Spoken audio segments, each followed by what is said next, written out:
I just finished reading The Rotting Room by Viggy, Parr, Hampton.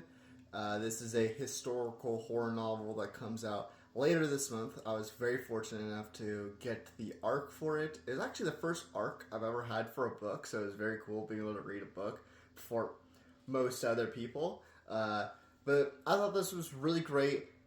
Some critiques of it for sure, but I think the way it all comes together really, really works. If you want historical religious horror, if that sounds like for you, I think it will be for you. It follows Rafaela, who's I hope I'm saying her name correctly. She's a nun. She's like in a, I don't know the exact terminology because I'm not Catholic or really follow any religion, but she's part of like an enclosed religious order is like the best way I can describe it. Of all these nuns, basically, are kind of secluded outside of like a small little village.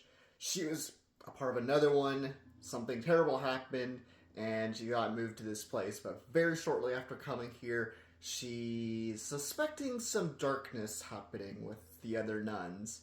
And when a nun who claims she's from England comes in one night, things get even darker and weirder.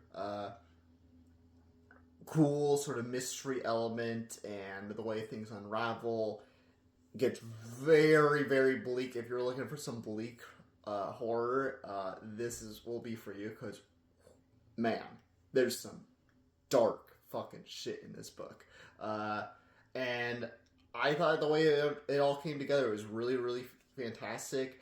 I think my one critique is the protagonist. I think it's a lot of most of the book is through her perspective, and it's a lot of her thinking, is something happening or something not happening? She has a lot of doubt in herself based on her past. Her past is very interesting and extremely fucked up, and so she has like this doubt and this inner battle with her, which is really compelling, but it's like almost overwhelming. There's just a lot of it, of her frantic thoughts, and it takes up majority of the book, so it's just like a lot, and it gets a little repetitive, but thankfully I think the pacing, while some stuff goes a little fast and some stuff goes a little slow, I think it overall kind of works with the pacing, just because you have the indecisiveness that she has, but then you eventually kind of get to these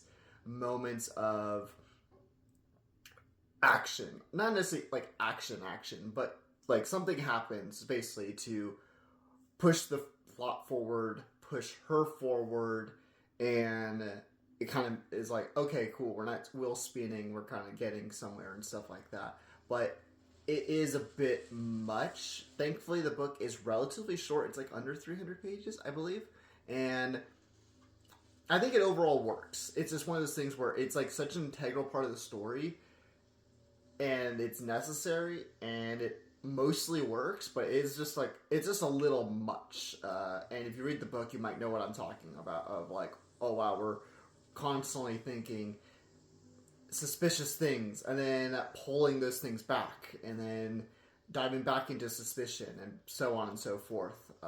There's a bit of a cycle that she goes through, and I'm just like, kind of wish she just took a little bit more action and made an actual decision when bad shit is happening. But it's all justified, so I think in a way, it does work.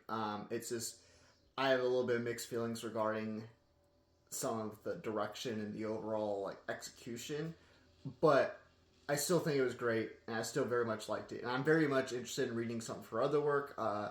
This is her third novel, but I'm very interested in, I don't know if it's her first or second book, but it's called Much Too Vulgar. I really do want to read that one, because that sounds like up my alley. But yeah, overall, thumbs up, 2 thumbs up, very good. Very much recommend it if that sort of genre is up your alley. Historical stuff, period pieces aren't my thing normally, but I did dig it overall, so yeah. Check it out. If you have the arc and you've been reading it, let me know what you think. Or if you haven't read it at all, but you're wanting to get a copy, let me know if you plan on checking it out. And follow me wherever you want to follow me. I'm pretty much everywhere. And also, I post these on Instagram and YouTube, so you can watch wherever you prefer. And you can check out my urban fantasy novel, The Huntress and the Trickster, which is available now. And my second book, a horror novel called Unfold, will be coming out late summer.